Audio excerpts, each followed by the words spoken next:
अस्सलाम वालेकुम नाजरीन, उम्मीद है आपको हमारी वीडियोस पसंद आती होंगी। बर वक्त वीडियोस देखने के लिए सब्सक्रिप्शन के बटन को प्रेस करें और बेल आइकन को दबाना मत भूलें। आइए चलते हैं अपने बकिया हिस्से की तरफ। शेरबाज खान ने जल्दी से आवाज दी। मैं जल्दी से वापस मुड़कर बोला, तुम्हारे कान बज रहे हैं शेर खान। मैं सिवाय तुम्हारे यहाँ और किससे बात कर सकता हूँ? अब मुझे बताओ वो कौन सी बात है जो तुम मुझसे करना चाहते हो? मैं शेरबाज के पास ही अपने लिहाफ को ऊपर करके बैठ गया। लालटेन बड़ी मध्यम चल रही थी। कहने लगा, यहाँ हम मोमबत्ती इसलिए नहीं जलाते कि आग लगने का खतरा होता है, इसलिए लालटेन ही रात को जलाते हैं, मगर इसे भी मध्यम रखते हैं और बाहर लेकर नहीं जाते। मैंने कहा, ये तो मैं समझ गया हूँ, लेकिन तुम किसी खास मसले पर मुझसे गुफ्तगू करना चाहते हो। मैं वो मसला मालूम करना चाहता हूँ। कमांडो शेरबाज गहरा सांस लेकर बोला, बात यह है कि तुम्हें तो मालूम ही है, भारत ने अपनी फौज लाखों की नफरी में यहाँ भेजकर कश्मीर पर जबरदस्ती कब्जा किया हुआ है और हम कश्मीरी अपनी आज़ादी और बका की जंग लड़ रहे हैं। दूसरी तरफ भारत की सरकार का भी बेपनाह बजट कश्मीर में भेजी हुई फौज पर खर्च हो रहा है। भारत सरकार कश्मीर पर कब्जा भी रखना चाहती है, लेकिन ज्यादा देर तक अखराजात भी बर्दाश्त नहीं कर सकती। इसके अपने मुल्क भारत में गरीब आवाम भूखी मर रही है। चुनाचा वो कोई ऐसा तरीक़ेकार वादे करना चाहती है कि भारत का कश्मीर पर जबरदस्ती का कब्जा भी बरकरार रहे और ये जंग भी खत्म हो जाए। मैंने पूछा, इसका तो एक ही तरीका है जो कश्मीरियों का जायज़ मुतालबा भी है कि कश्मीरियों को हक खुद इरादियत दे दिया जाए। कमांडो शेरबाज बोला, यही तो भारतीय हुकूमत नहीं चाहती। इसे अच्छी तरह से मालूम है कि कश्मीरी मुसलमान भारत से निजात हासिल करना चाहते हैं, क्योंकि भारत ने आर्मी की मदद से इनके मुल्क कश्मीर पर जबरदस्ती कब्जा कर रखा है। तो फिर और क्या तरीका भारत की सरकार सोच रही है? मैंने पूछा। कमांडो शेरबाज ने सर को हिलाते हुए गौर फिक्र के अंदाज में कहा, हमें यही मालूम करना है। तुम समझ लो कि हमारा अगला मिशन यही है। वो तुम खुलकर बात करो शेरबाज खान, मैं कुछ समझा नहीं। मैंने कहा। शेरबाज बोला, बात यह है कि हमारे मुखबरों ने हमें खबर दी है कि यहाँ से 60-70 मील जनूब मशरिक की जानिब एक घना पहाड़ी जंगल है और जहाँ एक छोटी सी झील भी है। वहाँ पर पुरस्कार किस्म की फौजी सरगर्मियाँ देखने में आ रही हैं। रात के अंधेरे में फौजी ट्रक आते हैं और छोटे बड़े लोहे और लकड़ी के करेट उतार कर चले जाते हैं। ये करेट रात के अंधेरे में ही किसी खुफिया जगह पर इस पहाड़ी जंगल में मुंतकिल कर दिए जाते हैं। दिन के वक्त यहाँ चारों तरफ खामोशी छाई रहती है। ना कोई फौजी ना दूसरा ट्रक नजर आता है और ना कोई फौजी जवान या सिविलियन आदमी चलता फिरता दिखाई देता है। दिन के वक्त हमारे आदमी गवालों और देहातियों के बेस में बकरियां वगैरह चराने के बहाने इस इलाके में कई बार घूम फिर आते हैं, मगर इन्हें वहाँ कोई ऐसा सुराग नहीं मिला जिससे ये जाहिर हो कि रात को यहाँ फौजी ट्रक पर से कोई सामान उतारा गया है। ये भी मालूम नहीं होता कि जो सामान उतारा जाता है वो किस जगह पर रखा गया है। मैंने कहा, हमारे किसी आदमी को रात के वक्त वहाँ छुप कर मालूम करना चाहिए कि फौजी ट्रकों से जो सामान उतारा जाता है वो कहाँ ले जाया जाता है। शेरबाज कहने लगा, रात के वक्त जब फौजी ट्रक इन पहाड़ों में आते हैं तो फौज की पूरी रेजिमेंट इस इलाके को घेरे में ले लेती है। जगह जगह ऐसे हसास आलात लगा दिए जाते हैं कि अगर कोई चूहा भी रेंग कर आगे जाने की कोशिश करे तो फौरन पता चल जाता है और फौज की पेट्रोल पार्टियां ठीक इसी जगह को निशाना बनाकर मशीन गन की फायरिंग शुरू कर देती हैं। हमारे आदमी रात को इस इलाके में सुराग रसानी करने गए थे, मगर इन्हें हसास हालात चूंकि पहले से इल्म हो चुका था, इसलिए खतरनाक लाइन से पीछे रहकर अंधेरे में माहौल का जायजा लेते रहे।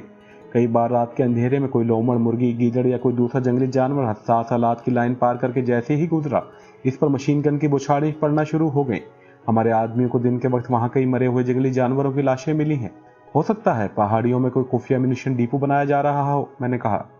शेरबाज कहने लगा, एम्यूनिशन डिपो बनाने के वास्ते सिक्योरिटी के इतने सख्त इंतजाम नहीं किए जाते।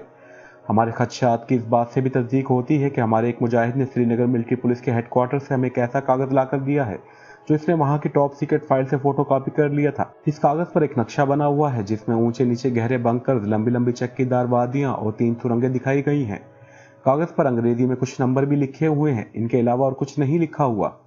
इस नक्शे से साफ जाहिर होता है कि इंडियन आर्मी यहाँ पहाड़ियों के अंदर कोई एम्यूनिशन डिपो या एम्यूनिशन डंप नहीं बना रही, बल्कि जेर जमीन कोई पुरस्कार प्रोजेक्ट बना रही है। हमें ये मालूम करना होगा कि इंडियन आर्मी का ये खुफिया प्रोजेक्ट क्या है। जाहिर है कि इस प्रोजेक्ट का मकसद कश्मीर में हुर्रियत पसंदों की सरगर्मियों को कुचलना और कश्मीरी मुजाहिदीन पर कोई जबरदस्त हमला करना ही हो सकता है। ये भी मुमकिन है कि इंडियन आर्मी हाई कमान आजाद कश्मीर पर हमले का नापाक मंसूबा तैयार कर रही हो। बहरहाल ये सब कुछ अभी तक एक सरबस्ता राज है। हमें इस राज को बेनकाब करके मालूम करना है कि इस पहाड़ी जंगल के जेर जमीन क्या हो रहा है। मैं भी सोचने लगा कि अगर वाकई इंडियन आर्मी को इस किस्म का खतरनाक मंसूबा तैयार कर रही है तो ये पाकिस्तान के लिए भी खतरे की अलामत है। पहला फैसला तो मैंने ये किया कि पाकिस्तान में भट्ट साहब को इस खतरनाक भारतीय मंसूबे से आगाह कर दिया जाए। मैंने कमांडो शेरबाज से कहा, मेरा तो ख्याल है कि इस खतरनाक जेर जमीन प्रोजेक्ट के बारे में मालूमात हासिल करने के लिए हमें खुद मैदान में निकलना होगा। शेरबाज ने कहा, मैंने इस पर काफी गौर किया है। हकीकत यह है कि ये कोई ऐसा कमांडो मिशन नहीं है कि जिसका टारगेट हमारे सामने हो और हम शब खून मारकर टारगेट तबाह करके आ जाएं, लेकिन हमें तो टारगेट नजर ही नहीं आ रहा। सबसे पहले तो हमें ये मालूम करना है कि टारगेट क्या है और किस नौइयत का है। ये खास सुराग रसानी और जासूसी का मिशन है। इसके लिए हमें कमांडोज की दिलेरी और जरूरतमंदी के बजाय जासूसों वाली चालाकी और यारी की जरूरत है। मैंने कहा इसके लिए मैं तैयार हूँ। मैं जितना अच्छा कमांडो हूँ इतना अच्छा जासूस और सुराग रसा भी हूँ। तुम सिर्फ अपने मुखबरों से ये मालूम करवाने की कोशिश करो कि इस खुफिया फौजी प्रोजेक्ट का कलीदी अफसर कौन है, यानी कि इस फौजी अफसर की ज़ेर क़यादत इस प्रोजेक्ट पर काम हो रहा है। इस फौजी अफसर का नाम क्या है, इसकी बीवी का नाम क्या है, इसका मिलना जुलना किन लोगों से है। अगर इसकी तस्वीर मिल सके तो बेहतर होगा। इसके बाद मैं अपने तरीके से इस प्रोजेक्ट का राज मालूम करने की कोशिश कर सकूंगा। कमांडो शेरबाज कहने लगा, ये मैं मालूम करवा लूंगा, लेकिन मैं तुम्हें ये ज़रूर कहूंगा कि अगरचे ये जासूसी का मिशन होगा, लेकिन तुम्हें बेहद एहतियात से कदम उठाना होगा, क्योंकि वो जो कोई भी फौजी या सिविलियन अफसर होगा वो इस खुफिया प्रोजेक्ट के बारे में इतनी आसानी से तुम्हें कुछ नहीं बताएगा। मैंने कहा तुम पहले मालूम तो करो कि वो फौजी अफसर या सिविलियन अफसर कौन है, बाकी बातें बाद में होंगी। हमारा क़याम इस पहाड़ी चट्टानों से घिरे हुए छोटे से बोसीदा घर में ही था। दिन के वक्त कमांडो शेरबाज चला जाता और शाम को वापस आता। मैं ज़्यादातर बूढ़े कश्मीरी के लकड़ी के एक कमरे वाले मकान में ही रहता। शाम को चट्टानों के पीछे दरख्तों में टहलने चला जाता। यहाँ कभी कोई नहीं आया था। बूढ़े कश्मीरी भी अक्सर गायब रहता था। ये कमांडो शेरबाज ने अपना खुफिया ठिकाना बना रखा था जो श्रीनगर शहर के मगरिब में काफ़ी फासले पर था। इधर कोई बाकायदा बड़ी सड़क भी करीब से नहीं गुजरती थी। कभी किसी मोटर गाड़ी या ट्रक वगैरह की आवाज़ भी नहीं आती थी। दिन के वक्त नीचे जो पहाड़ी नाला बहता था इसकी हल्की हल्की आवाज़ आती रहती थी। रात के वक्त ये आवाज़ भी ज़्यादा सुनाई देती थी। रात को या शाम के वक्त शेरबाज आता तो हम लकड़ी के मकान से उठकर पीछे घास फूस वाली चट्टानी झोंपड़े में आकर बैठ जाते और देर तक बातें करते रहते। कमांडो शेरबाज ने अपने 3 आदमियों को इस काम पर लगा दिया था कि वो इंडियन आर्मी के ज़ेर ज़मीन खुफिया प्रोजेक्ट के सरबराह का पता चलाएं कि वो कौन है, इसका नाम क्या है, इसके क्वाइफ क्या है। एक हफ्ता गुजर गया, हमें कुछ मालूम ना हो सका। 8वें रोज़ कमांडो शेरबाज अपने साथ एक मुजाहिद को लेकर आया। शाम का वक्त था, हम लकड़ी के मकान में ही बैठ गए। कमांडो शेरबाज ने अपने मुजाहिद से मेरा तारुफ करवाया। इसका नाम समद बट था। मैं बताता चलूँ कि यह नाम भी फर्जी है। शेरबाज ने समद बट से कहा, समद बट तुम जो कुछ पता करके आए हो वो इनको बता दो। समद बट कहने लगा, पहाड़ी जंगल वाले ज़ेर ज़मीन प्रोजेक्ट के बारे में हमें कुछ मालूम नहीं हो सका कि वहाँ क्या हो रहा है या होने वाला है। सिर्फ इतना मालूम हुआ है कि ये कोई फौजी प्रोजेक्ट है जो इंडियन आर्मी के मातहत है। इस प्रोजेक्ट का दफ्तर श्रीनगर के फौजी हेडक्वार्टर में है। इसका डायरेक्टर एक डोगरा मेजर है जिसका नाम अर्जुन सिंह है। इसकी उम्र 40 के करीब है। रंग गंदुमी है, नाक तीखी है, मूछें बड़ी बड़ी हैं, कद 5 फुट से निकलता हुआ है, सिगार पीता है। रात को ऑफिसर्स मेस में बैठकर शराब भी पी लेता है। इसकी पहली बीवी मर चुकी है। इसमें से मेजर अर्जुन सिंह की कोई औलाद नहीं थी। इसने दूसरी शादी कर रखी है। दूसरी बीवी का नाम वर्षा सिंह है। वो भी जम्मू कॉलेज में बड़ी हुई है। गंदुमी रंग की बड़ी खुशशक्ल लड़की है, नौजवान है, उम्र 20-22 साल के करीब है, फैशनेबल है मगर अपने खामिद की वफादार है। दूसरे फौजी अफसरों को ज़्यादा मुंह नहीं लगाती। मेजर अर्जुन सिंह भी जम्मू का रहने वाला है। जम्मू में इनका आबाई मकान है जहाँ ताला पड़ा रहता है। क्योंकि मेजर अर्जुन सिंह के माँ बाप मर चुके हैं, इसका कोई भाई बहन भी नहीं है। समद बट ने मुझे काफ़ी मालूमात फराहम कर दी थी। वो अर्जुन सिंह की तस्वीर पैदा नहीं कर सका था। इसने मुझे ये भी बता दिया कि श्रीनगर के फौजी हेडक्वार्टर में मेजर अर्जुन सिंह का दफ्तर किस जगह पर है। मैंने इससे पूछा, मुझे ये बताओ कि डोगरा मेजर अर्जुन सिंह की रिहाइश कहाँ पर है। समद बट कहने लगा, श्रीनगर फौजी हेडक्वार्टर के में आर्मी अफसरों के लिए कुछ कॉटेज बने हुए हैं। Major Arjun Singh cottage number F11 में रहता है। घर में एक अर्दली रहता है। एक औरत काम करने के लिए सुबह आती है, शाम को चली जाती है। इसकी बीवी भी अक्सर घर पर ही रहती है। शाम को कभी कभी खुद गाड़ी लेकर शॉपिंग करने श्रीनगर आ जाती है। किसी शाम अपने खामिद के साथ ऑफिसर्स मेस में भी चली जाती है। इनके यहाँ फौजी अफसरों की दावतें तो अक्सर होती रहती होंगी। मेरे सवाल पर समद बट ने कहा, जहाँ तक एक हफ्ते में हमें मालूम हुआ है सिर्फ एक पार्टी मेजर अर्जुन सिंह के घर पर हुई है जिसमें 1-2 कर्नल और उनकी फैमिली भी शरीक थी। मैंने समद बट से पूछा, मेजर अर्जुन सिंह की बीवी वर्षा किस किस्म की औरत है? मेरा मतलब है क्या मजहबी पूजा पाठ की तरफ ज़्यादा रुझान रखती है या आदात ख्याल है? समद बट ने कहा, जिस औरत से हमने इसके घर की मालूमात हासिल की थी इसने बताया था कि मेजर की बीवी ने घर के एक कोने में राम और सीता की मूर्तियां सजा रखी हैं जिनकी वो सुबह उठकर आरती उतारती है और माथा टेकती है। ठीक है, यही काफ़ी है, मैंने कहा। समद बट चला गया तो कमांडो शेरबाज कहने लगा, क्या इतनी मालूमात तुम्हारी जासूसी के लिए काफ़ी हैं? मैंने कहा, बहुत हैं। तुम क्या लाइन ऑफ एक्शन इख्तियार करोगे? कमांडो शेरबाज ने मुझसे पूछा। मैंने मुस्कुराकर कहा, सिर्फ एक लाइन ऑफ एक्शन मेरे ध्यान में आया है। मैं समझता हूँ कि वही लाइन ऑफ एक्शन यहाँ कारआमद होगा। मसलन तुम सुराग रसानी कहाँ से शुरू करोगे? मैंने मुस्कुराते हुए कहा, मेरे दोस्त, अभी मैं अपने तरीक़ेकार को खुफिया रखना चाहता हूँ। जब मैं अपना काम शुरू करूँगा तो तुम्हें सबसे पहले खबर हो जाएगी। इस बारे में तुम इत्मीनान रखो, बल्कि तुम्हारी रहनुमाई में मेरा जासूसी का मिशन आगे बढ़ेगा। कश्मीरी मुजाहिद समद बट जब मुझे इंडियन आर्मी के पुरस्कार प्रोजेक्ट के सरबराह और उसकी बीवी के बारे में तफसीलात बता रहा था तो मेरा जहन साथ साथ काम करने लगा था और पूरे का पूरा एक्शन मेरे जहन में आ गया था। कमांडो शेरबाज को मैंने इसलिए नहीं बताया था कि मैं इस पर मजीद गौर व फिक्र करना चाहता था। पूरा एक दिन मैं अपने मिशन पर गौर करता रहा, इसके हर पहलू पर गौर किया, अपने तरीक़ेकार की तमाम कमजोरियों का तज्जिया किया। जब अपनी तरफ से एक्शन के लिए तैयार हो गया तो मैं कमांडो शेरबाज से पहले अपने एक और दोस्त से मशवरा ज़रूरी समझा, और मेरा ये दूसरा दोस्त साम था, जिसे मैंने मकान के पीछे एक पहाड़ी खूह में खुश्क घास फूस बिछा कर रखा हुआ था। मैं वक्त निकाल कर दिन में एक बार इसे दूध ज़रूर पिला देता था। चूँकि तजर्बे ने मुझ पर साबित कर दिया था कि वो मेरी बात समझता है, मेरे अल्फाज को समझता है, इसलिए मैंने इसे खूह में खुश्क घास पर बिठते हुए कहा।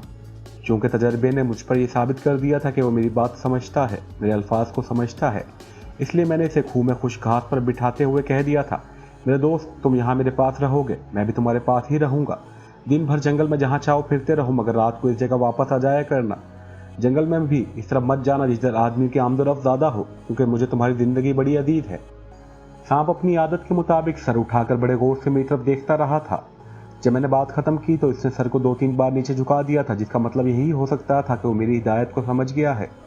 रात को जब कमांडो शेरबाज चला गया तो मैं मकान की कोठरी से निकलकर पीछे टीले के खूह के पास आकर बैठ गया। मैंने झुककर देखा, अंधेरे में मुझे सांप की सुर्ख आंखें चमकती हुई नजर आईं। मैंने अंदर हाथ डालकर सांप को पकड़ा और अपनी हथेली पर बिठा लिया और इसकी तरफ देखते हुए कहा, मेरे दोस्त, एक बड़ा अहम मिशन मेरे सामने है। ये कश्मीरी मुसलमानों की जिद्दोजहद आज़ादी की कामयाबी और पाकिस्तान की सलामती का मिशन है। इस मिशन में तुम्हें मेरे साथ बड़ा अहम किरदार अदा करना है। वक्त आने पर मैं तुम्हें सब कुछ बता दूंगा, और इसलिए बताऊंगा कि मुझे यकीन हो गया है कि तुम मेरी हर बात समझ लेते हो। अब तुम दूध पी लो। अपने साथ नीम गर्म दूध छोटी बोतल में डालकर ले गया था। सांप के पास मैंने एक छोटी प्याली रख दी थी। मैंने इसे हथेली से नीचे उतार दिया, प्याली में दूध डाला, सांप बड़े मजे से दूध पीने लगा। अच्छा दोस्त, अब मैं बताता हूँ कि कल रात को फिर तुमसे मुलाकात करने आऊँगा। मैं हर रात अपने दोस्त सांप से मिलने आ जाता था। मुझे ये भी देखना होता था कि वो अपने खुफिया ठिकाने पर मौजूद भी है कि नहीं। एक तरह से ये सांप भी एक कमांडो सांप बन गया था। जैसा कि मैं पहले बयान कर चुका हूँ, मेरी दाढ़ी ना ज़्यादा बड़ी हुई थी ना छोटी थी। दाढ़ी के बदे कतई मैंने जानबूझकर ऐसी बनाई थी कि खास तौर पर मुसलमानों जैसी दाढ़ी ना लगे। जब चाहूँ साधु या सन्यासी बन सकूँ, क्योंकि आप मेरी दास्तान शुरू से सुन रहे हैं। आपको अंदाजा हो गया होगा कि कमांडो एक्शन के साथ साथ मेरा काम जासूसी और सुराग रसानी का भी हो गया था, और जासूसी करने के लिए मुझे किसी भी वक्त कोई भी भेष बदलना पड़ता था। और चूंकि मैं ऐसे मुल्क में था जहाँ हिंदुओं की हुकूमत थी, तो मुझे ज़्यादातर हिंदू जोगियों के या सन्यासियों का भेष बदलना पड़ता था। इस भेष के लिए खुली दाढ़ी बड़ी मौजूद थी। श्रीनगर शहर में मैं कई बार घूम फिर चुका था, और श्रीनगर के मदाफात में जो इंडियन आर्मी का हेडक्वार्टर था, जहाँ पुलिस रॉड प्रोजेक्ट के सरबराह का ऑफिस भी था, मैंने कई बार दूर से देखा था। इसी कॉम्प्लेक्स में मिलिट्री इंटेलिजेंस के दफातर भी थे, और इसी हेडक्वार्टर के पीछे ऑफिस के क्वार्टर या कॉटेज थे, जिनमें से एक कॉटेज में खुफिया प्रोजेक्ट का डायरेक्टर मेजर अर्जुन सिंह अपनी जवाब साल फैशनेबल मगर मजहबी बीवी वर्षा सिंह के साथ रिहाइश पदीर था। इसकी शादी को बकौल समझ बट के 3 साल गुजर गए थे, मगर इसके यहाँ कोई बच्चा नहीं हुआ था। दिन के वक्त मैंने कश्मीरी मजदूरों वाला हुलिया बनाया और सोटी कांधे पर रखकर श्रीनगर शहर की तरफ चल पड़ा। बड़ी सड़क पर आकर मैं एक बस में सवार हो गया। मौसम साफ था, सर्दी खूब पड़ रही थी। मैंने कश्मीरी मजदूरों वाला लंबा गर्म चोला यानी फरन पहन रखा था। फरन के ऊपर पुराना गर्म कोट भी पहना हुआ था। छड़ी कांधे पर रखी हुई थी और सर पर ऊनी टोपी थी। फर्क सिर्फ इतना था कि मैं कश्मीरी में बातचीत नहीं कर सकता था। ये बात मेरे हुलिये के खिलाफ जाती थी और मैं किसी भी वक्त किसी मुसीबत में फंस सकता था, लेकिन ऐसे मौकों पर गूंगा बन जाता था और गूं गां करना शुरू कर देता था। मैं एक ऐसे बस स्टॉप पर उतर गया जहां से इंडियन मकबूजा आर्मी का हेडक्वार्टर ज़्यादा दूर नहीं था। जो सड़क फौजी हेडक्वार्टर को जाती थी, मैं इस सड़क से हटकर दूसरी तरफ चल पड़ा। यहाँ श्रीनगर शहर की जदीद कॉलोनियाँ थी। मैं बाहर से होता हुआ हेडक्वार्टर के अक्स में जो नीम पहाड़ी इलाका था, वहाँ आकर एक जगह पर बैठ गया और माहौल का जायजा लेने लगा। जब मुझे यकीन हो गया कि मेरा ताक़ुब नहीं किया जा रहा तो मैं उठकर खड़ा हुआ और एक छोटे पहाड़ी टीले की चढ़ाई चढ़ने के बाद इस मकाम पर आकर चिनार के दरख्त के नीचे बैठ गया, जहाँ नीचे पतली सी सड़क फौजी अफसरों के क्वार्टर्स के सामने से गुजरती थी। मेरा टारगेट डोगरा मेजर अर्जुन सिंह के फौजी क्वार्टर का नंबर F11 था, मगर वहाँ से मुझे पता नहीं चल सकता था कि इस नंबर का क्वार्टर कहाँ है। अभी मुझे नंबर मालूम करने की ज़रूरत नहीं थी। अभी मैं सिर्फ मौके का तायराना जायजा लेने आया था कि इन क्वार्टरों का हदूद अरबा क्या है, इनके पीछे किस किस्म का इलाका है, क्वार्टरों के आगे पीछे के लॉन कैसे हैं, वगैरह वगैरह। ये जायजा मेरे मिशन के लिए बहुत ज़रूरी था। जब मैं टीले के ऊपर से फौजी क्वार्टरों का अच्छी तरह से मुशाहिदा कर चुका तो ढलान से दूसरी तरफ उतर गया। ये क्वार्टर छोटी छोटी कोठियों की तर्ज के बने हुए थे। दीवारें पत्थरों की थी, छतें लकड़ी की थी, ढलवा थी। हर क्वार्टर के आगे पीछे छोटे छोटे सहन थे जहां फूलों की तैयारियां थी। वहां कोई फौजी पहरा देता नजर नहीं आ रहा था। इन क्वार्टरों के सामने कुछ फासले पर फौजी हेडक्वार्टर की पुख्ता ऊंची दीवार थी जिसके ऊपर खारदार तार लगी हुई थी। जब मैंने डोगरा मेजर अर्जुन सिंह के फौजी क्वार्टर के इर्द गिर्द का माहौल का अच्छी तरह से जायजा ले लिया तो वहां से वापस कमांडो शेरबाज खान की खुफिया कमीगा जहां पहाड़ी चट्टानों के दरमियान बने हुए बूढ़े कश्मीरी के लकड़ी के झोंपड़े की तरफ चल पड़ा। शेरबाज खान मेरे वहां पहुंचने के 1 घंटे बाद पहुंचा। मैंने इसे बताया कि मैं जाए वारदात के इलाके का अच्छी तरह से जायजा ले आया हूँ। वो कहने लगा, मगर तुम्हारा लाइन ऑफ एक्शन क्या होगा? मैंने कहा, लाइन ऑफ एक्शन तो काफी लंबा है, लेकिन अभी मैं तुमसे सिर्फ एक बात का ख्वाहिशमंद हूँ। वो क्या है? मैंने कहा तुम सुनोगे तो जरूर हंसोगे, लेकिन बहुत जरूरी बात है। यूं समझ लो कि ये वो सीढ़ी है जिस पर चढ़कर मुझे अपने टारगेट तक पहुंचना है। कमांडो शेरबाज मुझे बड़े गौर से देख रहा था। कहने लगा, मुझे बताओ तुम क्या चाहते हो? मैंने इसे कहा, क्या ऐसा हो सकता है कि मुझे मेजर अर्जुन सिंह की बीवी वर्षा सिंह के जिस्म का कोई उतरा हुआ कपड़ा मिल जाए, मसलन इसकी बनियान, ब्लाउज, अंगियां वगैरह? कमांडो शेरबाज मेरे इस मुतालबे पर हंसने के बजाय और संजीदा हो गया। कहने लगा, तुम अपने होशो हवास में तो हो? डोगरा मेजर की बीवी की बनियान, ब्लाउज या अंगिया लेकर तुम क्या करोगे? मैंने कहा, ये सब कुछ मैं तुम्हें बाद में बताऊंगा, बल्कि तुम्हें अपने आप मालूम होता चला जाएगा। इस वक्त तुम सिर्फ मेरे सवाल का जवाब दो, क्या डोगरा मेजर की बीवी का उतरा हुआ ब्लाउज, बनियान या अंगिया मिल सकती है? शेरबाज सोच में पड़ गया, फिर कहने लगा, अपने आदमियों से मालूम करना पड़ेगा कि फौजी ऑफिसर के मैले कपड़े कहाँ धोए जाते हैं और कौन धोबी धोने के लिए लेकर जाता है। बस ये मुझे आज ही पता कर दो, बल्कि कोशिश करो कि शाम तक डोगरा मेजर की बीवी वर्षा के बदन का कोई भी उतरा हुआ कपड़ा मुझे मिल जाए। शेरबाज हैरत के आलम में अपना सर हिलाते हुए उठ खड़ा हुआ। मैं कोशिश करता हूँ, और वो चला गया। इसके जाने के बाद मैंने शीशे की बोतल में हांडी में से दूध निकाल कर डाला और बोतल लेकर चट्टान के खूह वाली अपने दोस्त सांप के पास आ गया और बोतल लेकर पीछे चट्टान के खूह में अपने दोस्त सांप के पास आ गया। वो कुंडली मारे अपना सर कुंडल में छुपाए शायद सो रहा था। मेरे कदमों की आहट या मेरे जिस्म की बू पर से सर उठाकर मेरी तरफ देखा। मैंने इसकी प्याली में दूध डालते हुए कहा, दोस्त, मैं तुम्हें कल या परसों एक बड़े अहम मगर बड़े नाजुक मिशन पर भेज रहा हूँ। खुदा करे मेरी बातें तुम्हारी समझ में आ रही हों, क्योंकि इस मिशन की कामयाबी का इन्हिसार इस बात पर है कि तुम मेरी एक एक बात का मतलब अच्छी तरह से समझ जाओ। ये बड़ा खतरनाक मिशन है, तुम्हें बड़ी अकलमंदी से काम लेना होगा। अगर तुमसे जरा सी भी ऊंच नीच हो गई तो हमारा अहम तरीन मिशन नाकाम हो जाएगा। सांप प्याली में से दूध पी रहा था। मुझे इस तरह अंदाजा हुआ कि वो मेरी बातों का मफहूम समझ रहा है। जब वो दूध पी चुका तो मैंने इससे कहा, दोस्त, अगली बार आऊंगा तो तुम्हें वो मिशन बताऊंगा जिसके लिए मुझे तुम्हारी मदद दरकार है। खुदा हाफिज। मैं वापस लकड़ी के झोंपड़े में आ गया और दरपेश मिशन के नशे व फराज पर गौर करने लगा। कमांडो शेरबाज शाम को भी ना आया। बूढ़ा कश्मीरी आ गया था। इसने चावल और सब्जी वगैरह बना ली थी। रात हो गई। मैंने थोड़ा बहुत खाना वगैरह खा लिया और फर्श पर बिछे हुए नमदे पर गर्म लुई लेकर लेट गया।